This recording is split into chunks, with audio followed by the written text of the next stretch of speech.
Namaskara. First of all, I would like to thank you for waiting for me for so long. Finally, my turn has come to speak. I know it's very hot in the room. You fell asleep also. But now, Akka Tengi Edeli. No more sleeping. I have never seen such a big fan in my life. But it's still very hot. So thank you very much for waiting for me for so long. Please translate. Come this side, please. That's it.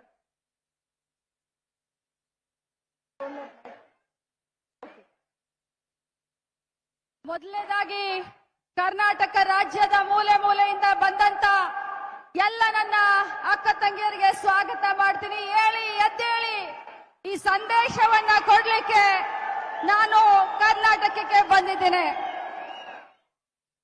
Respected Shri Siddaramaiah ji, Shri D.K. Shivkumar ji, Shri Surjewala ji, Shri B.K. Hari Prasad ji, Shri H.B. Patil ji, Shri Muniappa ji, Shri H.K. Patil ji, Shri Dinesh Kundu Rao ji, Srimati Margaret Alva ji, Srimati D.K.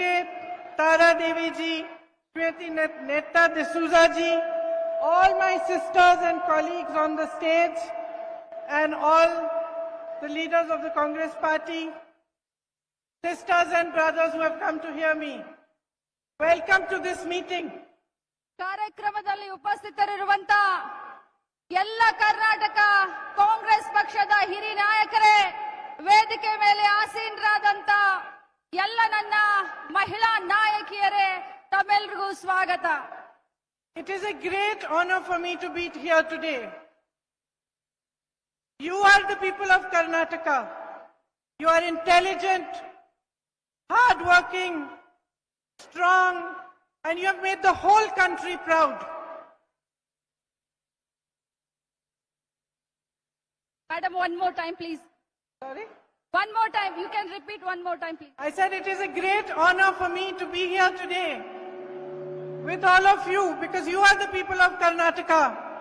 You are intelligent, hardworking, strong, resilient, and you have built this state which makes the whole country proud.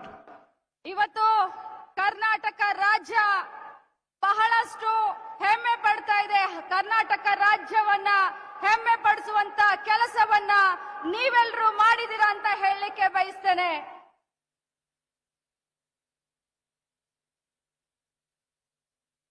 All over the world, you are recognized for your diligence and for your hard work. You have built so many industries in Karnataka, the IT industry and many more. ಇಡೀ ವಿಶ್ವದಲ್ಲಿ ಕರ್ನಾಟಕ ಅಂತಂದ್ರೆ ತುಂಬಾ ಗುರುತಿಸ್ತಾರೆ. ಹೆಮ್ಮೆ ಪಡುವಂತ ಕೆಲಸವನ್ನ ಕರ್ನಾಟಕದವ್ರು ನೀವು ಮಾಡಿದೀರಾ. IT hub ಅನ್ನ ಕ್ರಿಯೇಟ್ ಮಾಡಿದಂತ ಒಂದು ಹೆಮ್ಮೆ ನಮ್ಮ ಕರ್ನಾಟಕ ರಾಜ್ಯಕ್ಕೆ ಸಲ್ಲುತ್ತದೆ. But more than anything else, my sisters, I am proud of you because you are the source of this energy and this identity. It is you on whose shoulders this whole society rests. It is you who have built Karnataka. ಎಲ್ಲದಕ್ಕಿಂತ ಜಾಸ್ತಿ ನಾನು ವೈಯಕ್ತಿಕವಾಗಿ ನಿಮ್ಮ ಬಗ್ಗೆ ಹೆಮ್ಮೆಯನ್ನ ಪಡ್ತೀನಿ. ಈ ಮಣ್ಣಿನ ಗುಣಧರ್ಮ ಆಗಿದೆ. ನಿಮ್ಮಿಂದ ಕರ್ನಾಟಕ ಹೆಮ್ಮೆ ಪಡುವಂತಾಗಿದೆ. ನಿಮ್ಮನ್ನ ಕಂಡ್ರೆ ನನಗೆ ತುಂಬಾ ಇಷ್ಟ. I say it from my heart. I believe this is true. Because without you supporting your families, going out and working and being strong the way you are and being courageous, you could not have built this state. ನಾನು ಇದನ್ನ ನನ್ನ ಹೃದಯದಿಂದ ಹೇಳಲಿಕ್ಕೆ ಬಯಸ್ತೇನೆ.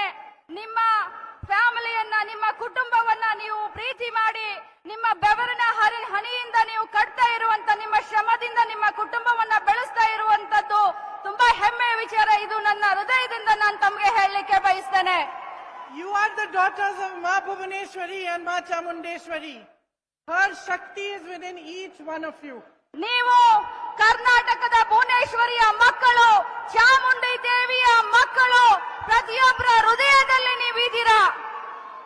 You have descended from a great legacy of strong women. Kittur Rani Chandamma ji, You are her daughters.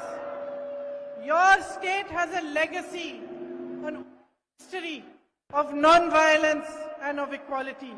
Bhagwan Basavana recognized the essence of every human being. ನೀವು ರಾಣಿ ಕಿತ್ತೂರು ಚೆನ್ನಮ್ಮನ ನಾಡಿನಿಂದ ಬಂದಂತ ಮಹಿಳೆಯರು, ಸಮಾನತೆಯ ಹರಿಕಾರರಾದಂತ ಬಸವಣ್ಣನವರ ಸಂದೇಶದಿಂದ ಬೆಳೀತಾ ಇರುವಂತ ಈ ನಾಡಿನಲ್ಲಿ ಹುಟ್ಟಿದಂತವರು. For him, everybody was equal. Nobody's caste mattered, nobody's religion mattered. It didn't matter if you were man or woman. Everybody was equal in his eyes. And that is the foundation of your society and your culture. 12ನೇ ಶತಮಾನದಲ್ಲಿ ವಿಶ್ವಗುರು ಬಸವಣ್ಣನವರು ಸಾರಿದಂತ ಸಮಾನತೆ, ಯಾವುದೇ ಜಾತಿ ಯಾವುದೇ ಧರ್ಮ ಇಲ್ಲ, ಹೆಣ್ಣು ಗಂಡು ಎಲ್ಲರೂ ಸಮಾನರು ಅನ್ನುವಂತ ಸಂದೇಶವನ್ನ ಸಾರಿದ ನಾಡಿನಿಂದ ಬಂದಂತವರು ನೀವು. I deeply believe that it is women who uphold our culture, our traditions. It is women who bring change. It is women who make our society what it is. Karnataka ರಾಜ್ಯದಲ್ಲಾಗ್ಲಿ Bharat ದೇಶದಲ್ಲಾಗ್ಲಿ ನಮ್ಮ ಭಾರತೀಯ ಸಂಸ್ಕೃತಿಯನ್ನ ಎತ್ತಿ ಹಿಡಿಯೋದ್ರಲ್ಲಿ ಮಹಿಳೆಯರು ಸದಾ ಮುಂದು. ಇವತ್ತು ನಿನ್ನೆ ನಾಳೆ ನಮ್ಮ ಸಂಸ್ಕೃತಿಯನ್ನ ಎತ್ತಿ ಹಿಡಿತಾ ಇರುವುದು ಸ್ತ್ರೀ ಕುಲ ಅಂತ ಹೇಳಲಿಕ್ಕೆ ಬಯಸ್ತೇನೆ. You know, I was brought up by two very brave and strong women. The first was my grandmother Indiraji. I saw her, I was 8 years old, when she lost her son. Her son was only 33 years old. But the very next day, she got up and went to work to serve her nation. That was the sense of duty she had. ಬಂಧುಗಳೇ, ತಾಯಂದ್ರೆ, ನಾನು ನನ್ನ ಜೀವನದಲ್ಲಿ ಎರಡು ಶಕ್ತಿಶಾಲಿ ಮಹಿಳೆಯರ ಮಧ್ಯದಲ್ಲಿ ನಾನು ಬೆಳೆದಿದ್ದೇನೆ. ನನ್ನ ಅಜ್ಜಿ ಇಂದಿರಾ ಗಾಂಧಿ ಅವರು ತಮ್ಮ ಮಗನನ್ನ ಅವನ 33ನೇ ವಯಸ್ಸಿನಲ್ಲಿ ಕಳ್ಕೊಂಡ್ರು. ಮಾರನೇ ದಿನ ಕೆಲಸಕ್ಕೆ ಶುರು ಮಾಡಿದ್ರು. ಅಂತ ಒಂದು ಶಕ್ತಿಯ ಮನೆಯಲ್ಲಿ ನಾನು ಜನ್ಮ ತಾಳಿದ್ದೀನಿ. ಅಂತವರನ್ನ ನೋಡಿ ನಾನು ಬೆಳೆದಿದ್ದೀನಿ. That was her inner Shakti. That her heart was broken. She had lost her child. But she put her country first and she went to work the next day. And she continued to serve the country until she died. ಒಬ್ಬ ತಾಯಿಯಾಗಿ ಒಬ್ಬ ಮಗನನ್ನ ಕಳ್ಕೊಂಡು ಹೃದಯ ವಿದ್ರಾವಕ ಆದಂತ ಘಟನೆ ಆದ್ರೂ ಕೂಡ ದೇಶ ಮೊದಲು, ಆಮೇಲೆ ನನ್ನ ಫ್ಯಾಮಿಲಿ, ಆಮೇಲೆ ನನ್ನ ಕುಟುಂಬ, ನನ್ನ ಮಗ ಅಂತ ಹೇಳಿ ಈ ದೇಶಕ್ಕೋಸ್ಕರ ತನ್ನ ದುಃಖವನ್ನ ಮರೆತು ಮಾರನೇ ದಿನ ಕೆಲಸವನ್ನ ಪ್ರಾರಂಭಿಸಿದಂತ ಇಂದಿರಾ ಗಾಂಧಿ ಅವರ ಮೊಮ್ಮಗಳು. I was brought up by my mother, Sonia ji. ನಾನು ಬೆಳೆದಿದ್ದು ನನ್ನ ತಾಯಿ ಸೋನಿಯಾ ಗಾಂಧಿ ಅವರನ್ನ ನೋಡಿಕೊಂಡು. ನನ್ನನ್ನ ಬೆಳೆಸಿದ್ದು ಸೋನಿಯಾ ಗಾಂಧಿ ಅವರು. At the age of 21, she fell in love with my father Rajiv. And she came all the way from Italy to India to get married to him. Sonia Gandhiji ಅವರು ತಮ್ಮ 21ನೇ ವಯಸ್ಸಿಗೆ ರಾಜೀವ್ ಗಾಂಧಿ ಅವರ ಮೇಲೆ ಪ್ರೇಮಾಂಕುರವಾಗಿ ತಾನು ಹುಟ್ಟಿದಂತ ದೇಶ ಇಟಲಿಯನ್ನ ಬಿಟ್ಟು ಭಾರತ ದೇಶಕ್ಕೆ ಬಂದರು. She struggled to learn our traditions. She learnt the ways of India. She understood and imbibed everything from Indiraji. And at the age of 44, she lost her beloved husband. Bharat ದೇಶಕ್ಕೆ ಬಂದು ರಾಜೀವ್ ಗಾಂಧಿ ಅವರನ್ನ ಮದುವೆ ಮಾಡಿಕೊಂಡು ಬಹಳಷ್ಟು ಈ ದೇಶದ ಸಂಸ್ಕೃತಿಯನ್ನ ತಿಳ್ಕೊಳ್ಳಕ್ಕೆ, ಈ ದೇಶದ ಜನರ ನಾಡಿ ಮಿಡಿತವನ್ನ ಅರ್ಥ ಮಾಡ್ಕೊಳ್ಳಕ್ಕೆ ಬಹಳಷ್ಟು ಕಷ್ಟಪಟ್ರು. ಆದ್ರೆ ಬಂಧುಗಳೇ, ತನ್ನ 44ನೇ ವಯಸ್ಸಿನಲ್ಲಿ, ಬರೀ 44ನೇ ವಯಸ್ಸಿನಲ್ಲಿ ಸೋನಿಯಾ ಗಾಂಧಿ ಅವರು ತನ್ನ ಪತಿಯಾದಂತ ರಾಜೀವ್ ಗಾಂಧಿ ಅವ್ರನ್ನ ಕಳ್ಕೊಂಡ್ರು. And even though she disliked politics, she took the path of service to the nation and she served India for all of her life till today when she is now 76 years old. ಇವತ್ತು ನಮ್ಮ ತಾಯಿಯವರು 44ನೇ ವಯಸ್ಸಿಗೆ ತನ್ನ ಗಂಡನನ್ನ ಕಳ್ಕೊಂಡ್ರು ಕೂಡ ಭಾರತ ದೇಶದ ಸೇವೆಯನ್ನ ಮಾಡಲಿಕ್ಕೆ ರಾಜಕಾರಣದಲ್ಲಿ ಸಕ್ರಿಯ ಆಗಿದ್ದಾರೆ. ಅವತ್ತಿನಿಂದ ಇವತ್ತು ಅವರಿಗೆ 76 ವಯಸ್ಸು ಆದ್ರೂ ಕೂಡ ದೇಶದ ಪ್ರಗತಿಗೋಸ್ಕರ ರಾಜಕಾರಣದಲ್ಲಿ ಆಕ್ಟಿವ್ ಆಗಿದ್ದಾರೆ. from these two women and from hundreds of women that I have met through my life, ordinary women who struggle every day, ಈ ಇಬ್ಬರು ಮಹಿಳೆಯರು ಇಂದಿರಾ ಗಾಂಧೀಜಿ ಮತ್ತು ಸೋನಿಯಾ ಗಾಂಧೀಜಿ ಅವರನ್ನ ನೋಡಿ ಮತ್ತು ಅದಕ್ಕಿಂತ ಜಾಸ್ತಿ ದೇಶದ ಮೂಲೆ ಮೂಲೆಯಲ್ಲಿ ಪ್ರತಿಯೊಬ್ಬ ನನ್ನ ಅಕ್ಕ ತಂಗಿಯರನ್ನ ನೋಡಿ ನಾನು ರಾಜಕಾರಣ ಮಾಡ್ತಾ ಇದ್ದೇನೆ. I have learned one very important thing. ನಾನು ಬಹಳಷ್ಟು ಮುಖ್ಯವಾದಂತ ವಿಚಾರವನ್ನ ಕಲ್ಕೊಂಡಿದ್ದೀನಿ. No matter what happens to you in your life, no matter how big the tragedy you face, how deep your struggles are, whether they are at home or they are at work or outside, you have the capacity to stand up and fight for yourself. ತಾಯಂದ್ರೆ, ಅಕ್ಕ ತಂಗಿಯರೇ, ಎಷ್ಟೇ ನಿಮ್ಮ ಜೀವನದಲ್ಲಿ ಕಷ್ಟ ಬರಲಿ, ಎಷ್ಟೇ ನಿಮಗೆ ತೊಂದರೆ ಆಗ್ಲಿ, ಎಷ್ಟೇ ನಿಮಗೆ ಆರೋಪಗಳ ಸುರಮಳೆ ಆಗ್ಲಿ, ನೀವು ಎದ್ದು ನಿಂತು ಫೈಟ್ ಮಾಡಬೇಕು. ನಿಮ್ಮ ಸ್ವಂತ ಶಕ್ತಿಯ ಮೇಲೆ ಕಾಲ ಮೇಲೆ ನಿಮ್ಮ ಜೀವನವನ್ನ ನಡೆಸಬೇಕು, ಧೈರ್ಯದಿಂದ ಮುನ್ನುಗ್ಗಬೇಕು. Each one of you sisters who are sitting here today, I know you have big struggles. I know what you face. And I know especially the kind of hardships you've been facing in the last few years. And I know that every day for you is a question of how strong you are to face the next day. It is a question of your resilience and your ability to hold your family together, to fight for yourself and your family. ನನಗೆ ಗೊತ್ತು, ಇಲ್ಲಿ ಕುಳಿತಂತ ಪ್ರತಿಯೊಬ್ಬ ಮಹಿಳೆ ದಿನ ಬೆಳಗಾದ್ರೆ ಜೀವನವನ್ನ ಸಾಗಿಸ್ಲಿಕ್ಕೆ ಎಷ್ಟೊಂದು ಕಷ್ಟ ಪಡ್ತೀರಾ, ಎಷ್ಟೊಂದು ಸ್ಟ್ರಗಲ್ ಮಾಡ್ತೀರಾ ಅಂತ ನನಗೆ ಗೊತ್ತು. ಅದರಲ್ಲೂ ಕೂಡ 2 ವರ್ಷ ಕೋವಿಡ್ ಆದ ನಂತರ ತಮ್ಮ ಜೀವನವನ್ನ ನಡೆಸಲಿಕ್ಕೆ, ತಮ್ಮ ಕುಟುಂಬವನ್ನ ನಿರ್ವಹಣೆ ಮಾಡಲಿಕ್ಕೆ ತಾವೆಷ್ಟು ಕಷ್ಟ ಪಡ್ತಾ ಇದ್ದೀರ ಅನ್ನೋದು ನನಗೆ ಮನವರಿಕೆ ಆಗಿದೆ. But I know one thing. It is you and only you who can make a change. ನನಗೆ ಗೊತ್ತು, ನಿಮ್ಮ ಜೀವನವನ್ನ, ನಿಮ್ಮ ಭವಿಷ್ಯವನ್ನ ಬರೀ ನೀವಷ್ಟೇ ಬರೆಯಬಹುದು, ನೀವಷ್ಟೇ ಭವಿಷ್ಯವನ್ನ, ನಿಮ್ಮ ಜೀವನವನ್ನ ಬರೆಯಬಹುದು ಅನ್ನೋದು ನನಗೆ ಗೊತ್ತು.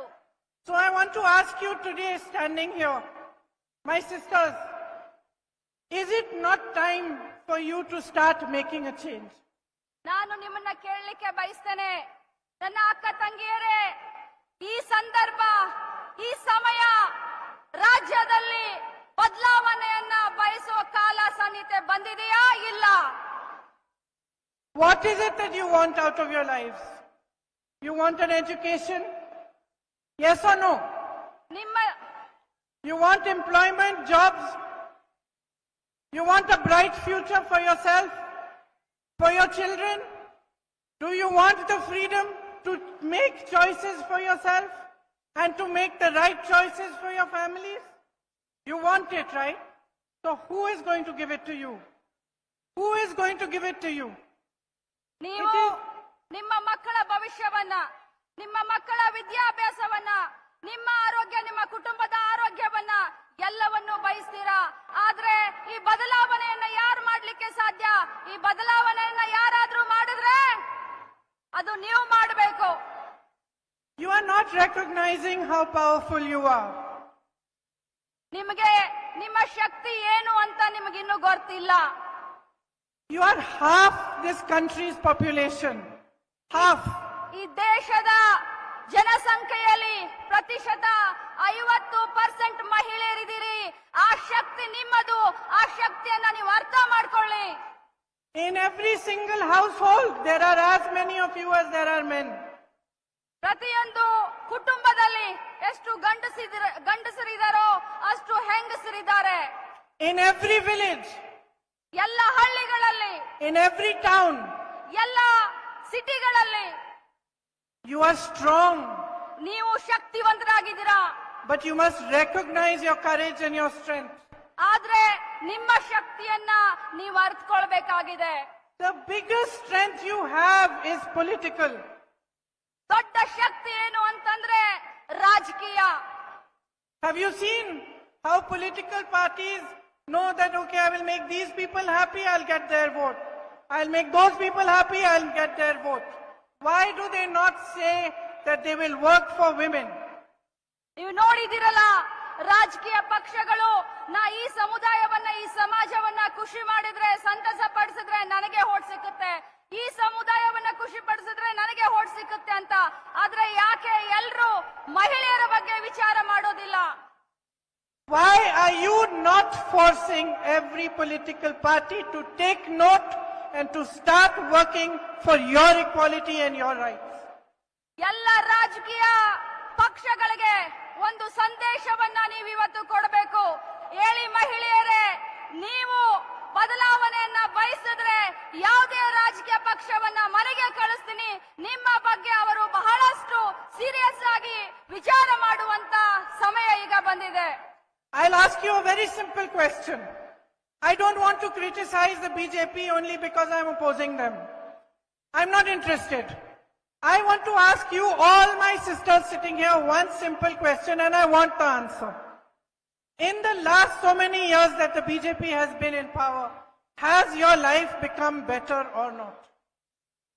ನಾನು Answer me loudly. Yes or no? I can't hear. No. Your life has not become better. Have prices gone down? Have you got jobs? Has anything in your life become more positive and happy? It has not. So it's a very simple question. It's not so complicated. ನಾನು ನಿಮ್ಮನ್ನ ಒಂದು ಪ್ರಶ್ನೆಯನ್ನ ಕೇಳಬಯಸ್ತೇನೆ. ನಾನು ವೈಯಕ್ತಿಕವಾಗಿ ನಾನು ಬಿಜೆಪಿಯನ್ನ ದ್ವೇಷಿಸುವುದಿಲ್ಲ, ನಾನು ಯಾವುದೇ ಪಕ್ಷವನ್ನ ದ್ವೇಷಿಸುವುದಿಲ್ಲ. ಆದ್ರೆ ಕಳೆದ 7-8 ವರ್ಷದಿಂದ ನೀವೆಲ್ಲ ಖುಷಿಯಾಗಿದ್ದೀರಾ? ನಿಮ್ಮ ಮಕ್ಕಳಿಗೆ ಏನಾದ್ರೂ ಕೆಲಸ ಸಿಕ್ಕಿದೆಯಾ ಅಂತ ಕೇಳ್ತಾ ಇದ್ದಾರೆ. ಕೆಲಸ ಸಿಕ್ಕಿದೆಯಾ? ನೀವ್ಯಾರಾದ್ರೂ ಖುಷಿಯಿಂದ ಇದ್ದೀರಾ? ನಿಮಗೋಸ್ಕರ ಏನಾದ್ರೂ ಕಾರ್ಯಕ್ರಮ ಮಾಡಿದಾರಾ? The elections are coming in a few months. I ask you only one thing. Look at the last few years. Evaluate your own life. Think about whether it has become better, whether you have got the facilities you required, whether the people in power have cared about your problems, or has your life become more difficult? ಇನ್ನು 3 ತಿಂಗಳಲ್ಲಿ election ಬರ್ತಾ ಇದೆ, ಚುನಾವಣೆ ಬರ್ತಾ ಇದೆ. ನೀವು ವಿಚಾರ ಮಾಡಿ, ಕಳೆದ 5-6 ವರ್ಷದಿಂದ ನಿಮ್ಮ ಜೀವನದಲ್ಲಿ ಏನಾದ್ರೂ ಬದಲಾವಣೆ ಆಗಿದೆಯಾ? ಏನು ಬಿಜೆಪಿ ಸರ್ಕಾರ ಕೇಂದ್ರದಲ್ಲಿ ರಾಜ್ಯದಲ್ಲಿ ಇದೆ, ಕೊಟ್ಟಂತ ಭಾಷೆಯನ್ನ ಏನಾದ್ರೂ ಉಳಿಸ್ಕೊಂಡಿದ್ದೀರಾ? ನಿಮಗೇನಾದ್ರೂ ಬದಲಾವಣೆ ನಿಮ್ಮ ಜೀವನದಲ್ಲಿ ಆಗಿದೆಯಾ ಅಂತ ಕೇಳ್ತಾ ಇದ್ದಾರೆ. I am told that the situation in Karnataka is very shameful. ನಾನು ಕೇಳ್ಪಟ್ಟೆ, ಕರ್ನಾಟಕದಲ್ಲಿ ಸಿಚುವೇಶನ್ ಬಹಳಷ್ಟು ನಾಚಿಕೆ ಪಡುವಂತ ಒಂದು I am told ಸಂದರ್ಭ. that your ministers are taking 40% commission on jobs. ನಾನು ಕೇಳ್ಪಟ್ಟೆ, ಕರ್ನಾಟಕ ಸರ್ಕಾರದ ಮಂತ್ರಿಗಳು 40% ಲಂಚವನ್ನ ಹೊಡಿತಾ ಇದ್ದಾರೆ ಅನ್ನೋದನ್ನ ಕೇಳಿದೆ. That 1.5 lakh crore rupees of your money, your earnings have been looted. 1.5 lakh ಕೋಟಿ ದುಡ್ಡು, ನೀವು ಗಳಿಸುವಂತ ದುಡ್ಡು ಅವರು ತಮ್ಮ ಜೇಬಿಗೆ ಹಾಕೊಳ್ತಾ ಇದ್ದಾರೆ. Only through corruption. ಬರೀ ಲಂಚದಿಂದ ಅವರು ತಮ್ಮ ದುಡ್ಡನ್ನ ತಮ್ಮ ಜೇಬಿಗೆ ಇಳಿಸ್ಕೊಳ್ತಾ ಇದ್ದಾರೆ. Think about if some development work is to take place in Bengaluru for 8,000 crores and 3,200 crores of that is going into commission. ವಿಚಾರ ಮಾಡಿ, ಬರೀ ಬೆಂಗಳೂರು ಮಹಾನಗರದಲ್ಲಿ 8,000 ಕೋಟಿ ಬಜೆಟ್ ಇದೆ. 8,000 ಕೋಟಿಯ ಕೆಲಸ ಏನಾದ್ರೂ ಮಾಡೋಕ್ ಹೋದ್ರೆ ಅದರಲ್ಲಿ 3,200 ಕೋಟಿಯನ್ನ ತಮ್ಮ ಜೇಬಿಗೆ ಇಳಿಸ್ಕೊಳ್ತಾರೆ. There are shameful scams like the PSI scam. ಬಹಳಷ್ಟು ನಾಚಿಕೆ ಪಡುವಂತ ಬಹಳಷ್ಟು ಸ್ಕ್ಯಾಮ್ಗಳಿದಾವೆ, ಹಗರಣಗಳಿದಾವೆ. PSI ಹಗರಣ ತಮ್ಮ ಕಣ್ಣು ಮುಂದೆ ಇದೆ. Where police posts are being sold. Police post ಅನ್ನ ಮಾರ್ಕೊಂಡಿದ್ದಾರೆ. You educate your children, your young girls and boys to get them jobs. Is this what you expect from the people who are in power? ನೀವು ನಿಮ್ಮ ಮಕ್ಕಳನ್ನ ಬೆಳೆಸ್ತೀರಾ, ಶಿಕ್ಷಣ ಕೊಡ್ತೀರಾ, ಮಗಳಾಗಿ ಮಗನಾಗಿ ಅವ್ರಿಗೆ ಶಿಕ್ಷಣವನ್ನ ಕೊಡ್ತೀರಾ. ಯಾವುದಕ್ಕೋಸ್ಕರ, ಯಾವ ಪುರುಷಾರ್ಥಕ್ಕೋಸ್ಕರ? ಈ ರೀತಿ ಹಗರಣಗಳನ್ನ ನೋಡೋದಕ್ಕೋಸ್ಕರನಾ? You have to pay bribes for bowels, driving licenses, housing, transfer, everything. ನೀವು ಲಂಚವನ್ನ ಪ್ರತಿಯೊಂದು ಸೆಕ್ಟರ್ ನಲ್ಲಿ ಇವತ್ತು ಕೊಡಬೇಕಾಗತ್ತೆ. ಒಂದು ಡ್ರೈವಿಂಗ್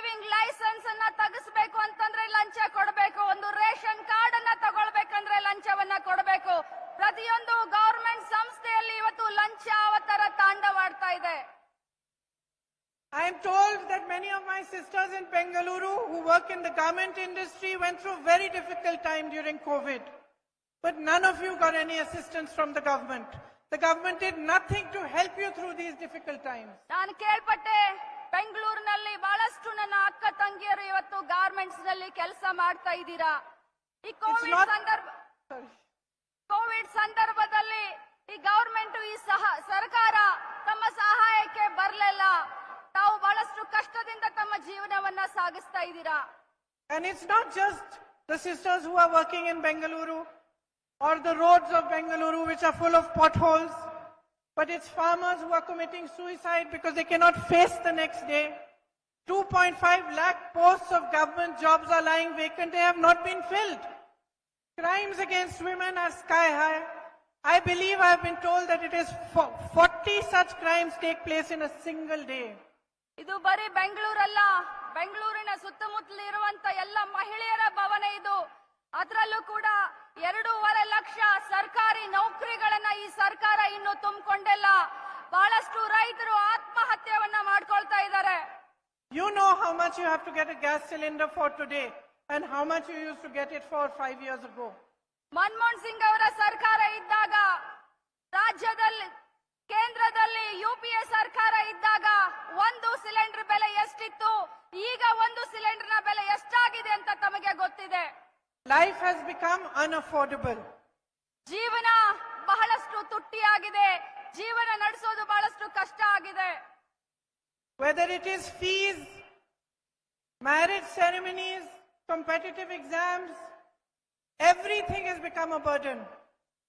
ಯಾವುದೇ ಹಂತ ಇರಬಹುದು, ಯಾವುದೇ ಸೆಕ್ಟರ್ ಇರಬಹುದು, ಸ್ಕೂಲ್ ಫೀಸ್ ಆಗಿರಬಹುದು, ಕಾಲೇಜ್ ಫೀ ಆಗಿರಬಹುದು, ಮ್ಯಾರೇಜ್ ಸೆರೆಮನಿಗಳಾಗಿರಬಹುದು, ಏನೇ ಕಾರ್ಯಕ್ರಮಗಳನ್ನ ಮಾಡಿದ್ರು ಕೂಡ ಇವತ್ತು ಬೆಲೆ ಗಗನಕ್ಕೇರಿದೆ. But nobody is holding the government accountable. Nobody is asking them about these things. ಆದ್ರೆ ದುರ್ದೈವ, ಇವತ್ತಿನವರೆಗೂ ಗವರ್ಮೆಂಟ್ ಅನ್ನ ಯಾರು ಕ್ವಶನ್ ಮಾಡ್ತಾ ಇಲ್ಲ. ಯಾಕೆ ಬೆಲೆ ಏರ್ತಾ ಇದೆ ಅಂತ ಹೇಳಿ ಅವ್ರನ್ನ ಯಾರು ಕೂಡ ಕೇಳ್ತಾ ಇಲ್ಲ.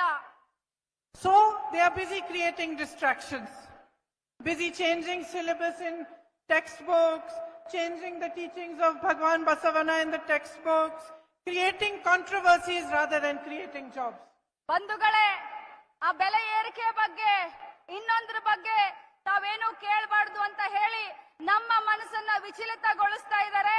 ನಮ್ಮ ಓದಿನ ಒಂದು ಟೆಕ್ಸ್ಟ್ ಬುಕ್ ನಲ್ಲಿ ಏನೋ ಬದಲಾವಣೆಗಳನ್ನ ಮಾಡಿ ನಮ್ಮ ದಿಕ್ಕನ್ನ ಚೇಂಜ್ ಮಾಡುವಂತ ಕೆಲಸವನ್ನ ಬಿಜೆಪಿ ಸರ್ಕಾರ ಮಾಡ್ತಾ ಇದೆ. The entire policy functions to benefit a few business people. ಬಿಜೆಪಿಯ ಪಕ್ಷದ ಸಿದ್ಧಾಂತ ಬರೀ ಕೆಲವು ಬಂಡವಾಳಶಾಹಿಗಳಿಗೆ ಒಳ್ಳೆದಾಗಬೇಕು ಅಂತ ಕೆಲಸ ಮಾಡುವಂತದ್ದು. These few people become richer and richer and the rest of the country is becoming poorer and poorer. ಏನು ಬಂಡವಾಳಶಾಹಿಗಳನ್ನ ಬಿಜೆಪಿ ಅವರು ಬೆಳೆಸ್ತಾ ಇದ್ದಾರೆ, ಅವರು ದಿನದಿಂದ ದಿನಕ್ಕೆ ಶ್ರೀಮಂತರು ಆಗ್ತಾ ಇದ್ದಾರೆ. ಆದ್ರೆ ನನ್ನ ಭಾರತ ದೇಶ ಮಾತ್ರ ಬಡತನದಲ್ಲಿ ಮುಳುಗ್ತಾ ಇದೆ. All the sources for jobs have practically shut down. The PSUs have been sold to the Prime Minister's rich friends. ಬಹಳಷ್ಟು ಖಾಸಗೀಕರಣ ಆಗ್ತಾ ಇದೆ. ಎಲ್ಲ ಜಾಬ್ಗಳು ಇವತ್ತು ಮಾರಾಟಕ್ಕಿದೆ. ಎಲ್ಲ ಕ್ಷೇತ್ರವನ್ನು ಕೂಡ ಖಾಸಗೀಕರಣವನ್ನ ಮಾಡಿ ಎಲ್ಲ ಭಾರತ ದೇಶದ ಆಸ್ತಿಯನ್ನ ಮಾರ್ತಾ ಇದ್ದಾರೆ. Instead of giving incentives to agriculture where jobs can be produced, agriculture is suffering, farmers are suffering. ರೈತರಿಗೆ ಬಹಳಷ್ಟು ಕಷ್ಟ ಆಗ್ತಾ ಇದೆ. ಅವ್ರಿಗೆ ಸಬ್ಸಿಡಿಯನ್ನ ಕೊಡುವಂತ ಕೆಲಸ ಆಗಬೇಕು. And you know better than I do that small businesses and medium-sized businesses have suffered tremendously due to GST, demonetization and many of the policies of the government. Those are other sources of jobs. ನಮ್ಮ ಭಾರತ ದೇಶದ ಶಿಲ್ಪದಲ್ಲಿ small scale ಇಂಡಸ್ಟ್ರಿಗಳು ಕೂಡ ಬಹಳಷ್ಟು ಜವಾಬ್ದಾರಿಯನ್ನ ಹೊರ್ತವೆ. ಆದ್ರೆ GST ಆಗಿರಬಹುದು, demonetisation ಆಗಿರಬಹುದು, ಅವೈಜ್ಞಾನಿಕ ಇವರ ಒಂದು ಕೆಲಸಕ್ಕೆ ಅವೆಲ್ಲ ಇವತ್ತು ಕೂಡ ಶೀತಲಗೊಂಡಿದ್ದಾವೆ, ಕುಂಠಿತಗೊಂಡಿದ್ದಾವೆ. ಎಲ್ಲರೂ ಕೂಡ ತೊಂದರೆಯಲ್ಲಿದ್ದಾರೆ. And if you compare this to Congress governments, you see that the Congress brought in land reforms. It had leaders like Shri Devraj Urs. ಬಂಧುಗಳೇ, ನಾನೊಂದು ಮಾತನ್ನ ನೆನಪಿಸ್ಲಿಕ್ಕೆ ಬಯಸ್ತೇನೆ. ಕಾಂಗ್ರೆಸ್ ಪಕ್ಷದ ಕಾರ್ಯಕ್ರಮಗಳು, ಅದರಲ್ಲೂ ಡಿ ದೇವರಾಜ್ ಅರಸ್ ಅವರು ಇದ್ದಂತ ಸಂದರ್ಭದಲ್ಲಿ ಉಳುವವನೇ ಹೊಲದ ಒಡೆಯ ಅನ್ನುವಂತ ಕಾರ್ಯಕ್ರಮವನ್ನ ತಗೊಂಡು ಬಂದ್ವಿ. It waived off loans for farmers. 8,000 crores of loans were waived off. The IT hub was built by the Congress party along with all your efforts and hard work, because the Congress party respected your hard work. ಬಂಧುಗಳೇ, Siddaramaiah sir ಮುಖ್ಯಮಂತ್ರಿ ಆದಂತ ಸಂದರ್ಭದಲ್ಲಿ ಸುಮಾರು 8,000 ಕೋಟಿಯ 50,000 ತಲಾ ರೈತರ ಸಾಲವನ್ನ ಮನ್ನಾ ಮಾಡಿ ರೈತರಿಗೆ ಚೇತನವನ್ನ ತುಂಬುವಂತ ಕೆಲಸವನ್ನ ಮಾಡಿದ್ರು. You had schemes like Anna Bhagya, where 7 kilos of food grain and 1 kg of tur dal was given to 3.8 crore beneficiaries. 3,08,00,000 ಜನರಿಗೆ ಅನ್ನ ಭಾಗ್ಯದಲ್ಲಿ ಅಕ್ಕಿ ಇರಬಹುದು, ಗೋಧಿ ಇರಬಹುದು, ಬೇಳೆ ಇರಬಹುದು, ಸುಮಾರು 3,08,00,000 ಕುಟುಂಬಗಳಿಗೆ ಅನ್ನ ಭಾಗ್ಯದ ಯೋಜನೆಯನ್ನ ಕಾಂಗ್ರೆಸ್ ಪಕ್ಷದ ಸರ್ಕಾರ ತೆಗೆದುಕೊಂಡು You had Indira canteens, Shira Bhagya, Matrupurna schemes, through which all of you benefited. Indira canteen ಅನ್ನುವಂತ ಜನಪ್ರಿಯ ಕಾರ್ಯಕ್ರಮವನ್ನ ಕಾಂಗ್ರೆಸ್ ಪಕ್ಷ ತಗೊಂಡು ಬಂತು. ಬರೀ ಶ್ರೀಮಂತರ ಮಕ್ಕಳು ಹಾಲು ಕುಡಿಯೋದಲ್ಲ, ಎಲ್ಲ ಸಮಾಜದ ಬಡವರು ಮಕ್ಕಳು ಕೂಡ ಹಾಲು ಕುಡಿಬೇಕು ಅನ್ನುವಂತ ಕ್ಷೀರ ಭಾಗ್ಯವನ್ನ ಕೂಡ ನಮ್ಮ ಕಾಂಗ್ರೆಸ್ ಪಕ್ಷದ ಸರ್ಕಾರ ತಗೊಂಡು ಬಂತು. ಜೊತೆಯಲ್ಲಿ ಬಸರು ಹೆಣ್ಣು ಮಕ್ಕಳಿಗೆ ಮಾತೃಪೂರ್ಣ ಅನ್ನುವಂತ ಹೆಣ್ಮಕ್ಳ ಒಂದು ಸಶಕ್ತೀಕರಣಕ್ಕೆ ಪೌಷ್ಟಿಕ ಆಹಾರ ಸಿಗಲಿ ಅನ್ನೋದಕ್ಕೆ ಮಾತೃಪೂರ್ಣ ಕಾರ್ಯಕ್ರಮವನ್ನ ಕೂಡ ನಮ್ಮ ಕಾಂಗ್ರೆಸ್ ಪಕ್ಷದ ಸರ್ಕಾರ ತಗೊಂಡು ಬಂತು. And so many other schemes like self-help group schemes, even Anganwadi workers and helpers, their wages were increased. So many things were done by the Congress party. Karnataka ರಾಜ್ಯದಲ್ಲಿ ಮಹಿಳೆಯರನ್ನ ಸಬಲೀಕರಣಗೊಳಿಸಲಿಕ್ಕೆ ಸ್ತ್ರೀ ಶಕ್ತಿ ಕಾರ್ಯಕ್ರಮವನ್ನ ತೆಗೆದುಕೊಂಡು ಬಂದಂತ ಒಂದು ಕೊಡುಗೆ ಯಾರ್ದಾದ್ರೂ ಇದ್ರೆ ಅದು ನಮ್ಮ ಕಾಂಗ್ರೆಸ್ ಪಕ್ಷದ ಸರ್ಕಾರದ ಕೊಡುಗೆ ಅಂತ ಹೇಳಲಿಕ್ಕೆ ಬಯಸ್ತೇನೆ. ಅದರ ಜೊತೆಯಲ್ಲಿ ಅಂಗನವಾಡಿ ಆಶಾ ಕಾರ್ಯಕರ್ತರ ವೇಜಸ್ ಅನ್ನ, ಅವರ ಪೇಮೆಂಟ್ ಅನ್ನ ಜಾಸ್ತಿ ಮಾಡುವಂತ ಒಂದು ಕೊಡುಗೆ ಕೂಡ ನಮ್ಮ ಕಾಂಗ್ರೆಸ್ ಪಕ್ಷದ್ದು ಅಂತ ಹೇಳಲಿಕ್ಕೆ ಬಯಸ್ತೇನೆ.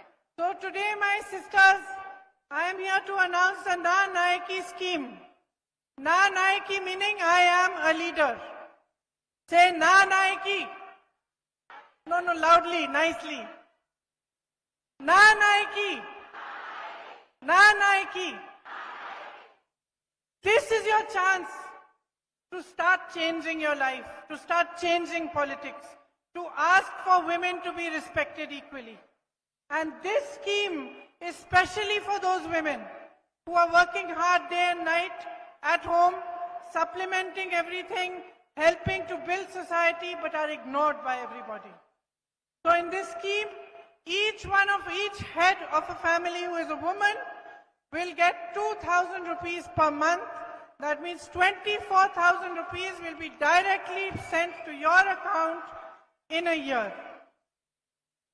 ನಾನು ಒಂದು ಘೋಷಣೆಯನ್ನ ಈಗಾಗಲೇ ಮಾಡಿದ್ದೀನಿ, ಮತ್ತೊಮ್ಮೆ ಈ ಘೋಷಣೆಯನ್ನ ಮಾಡಲಿಕ್ಕೆ ಬಯಸ್ತೀನಿ.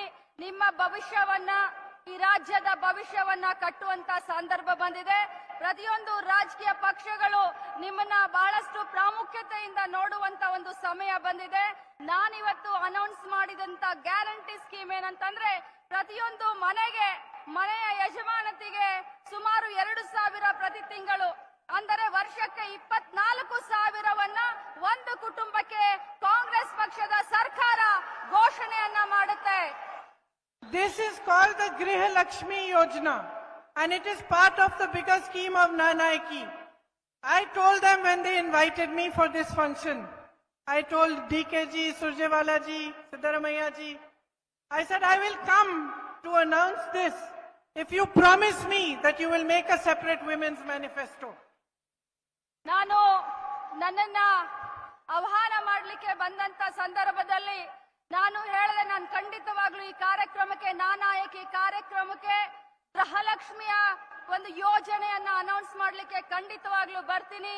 ಆದ್ರೆ ಒಂದೇ ಒಂದು, ನೀವು ಕರ್ನಾಟಕ ರಾಜ್ಯದ ಮಹಿಳೆಯರಿಗೋಸ್ಕರ ಬೇರೆ ಒಂದು ಮ್ಯಾನಿಫೆಸ್ಟೋವನ್ನ ನೀವು ಮಾಡ್ತೀರಿ ಅನ್ನುವಂತ ಒಂದು ಭರವಸೆಯನ್ನ ಕೊಟ್ರೆ ಅಷ್ಟೇ ನಾನು ಕಾರ್ಯಕ್ರಮಕ್ಕೆ ಬರ್ತೀನಿ ಅಂತ ಹೇಳಿದೆ. Because there is not one thing that we want to do to make you strong.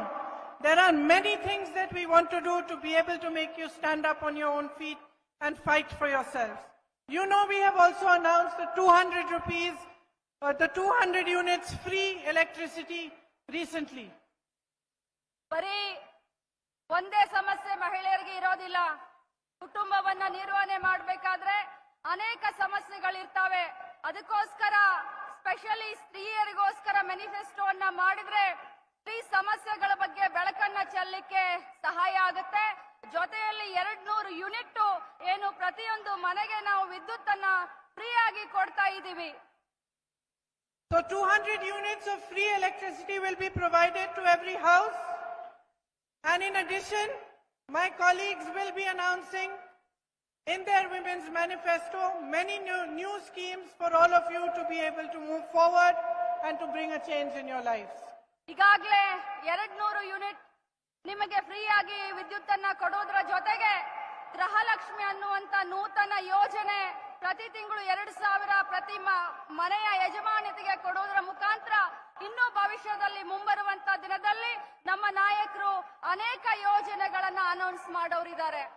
So do you believe in a strong Karnataka? ನೀವು Yes or no? Do you believe in a strong society? Are you going to build that strong Karnataka and that strong society? Are you going to lead the way? Are you going to be the leaders of your society, your homes, your villages and your state and your country? Just remember that it is in your hands to be that. It is in your hands to bring about change that transforms your society and your state. It is in your hands to ask for a politics that talks about your issues, your development, the things that matter in your life. It tells you about progress, development, education, jobs. Those are the questions you must ask. And I'm going to ask you to promise me that in this election, this is what you are going to ask every politician who comes in front of you. Promise me. Say, I promise that I will demand that my issues are heard. ನಾನು ಶಕ್ತಿಯುತವಾದಂತ ಕರ್ನಾಟಕದಲ್ಲಿ ವಿಶ್ವಾಸ ಇಟ್ಕೊಂಡಿದ್ದೀನಿ. ಶಕ್ತಿಯುತವಾದಂತ ಸಮಾಜದಲ್ಲಿ ವಿಶ್ವಾಸವಿಟ್ಕೊಂಡಿದ್ದೀನಿ. ಪ್ರತಿಯೊಬ್ಬ ಮಹಿಳೆಯ ಅನಿಸಿಕೆಯನ್ನ ಗವರ್ಮೆಂಟ್ಗಳು ಸರ್ಕಾರಗಳು ಕೇಳಬೇಕು. ನೀವು ಶಕ್ತಿಯುತವಾದಂತ ಕುಟುಂಬವನ್ನ ನಿರ್ವಹಣೆ ಮಾಡಲಿಕ್ಕೆ ತಯಾರಿದ್ದೀರಾ? ನೀವು ಶಕ್ತಿಯುತವಾದಂತ ಸಮಾಜವನ್ನ ನಿರ್ಮಾಣ ಮಾಡಲಿಕ್ಕೆ ತಯಾರಿದ್ದೀರಾ? When we first made a women's manifesto in Uttar Pradesh, many people laughed at us.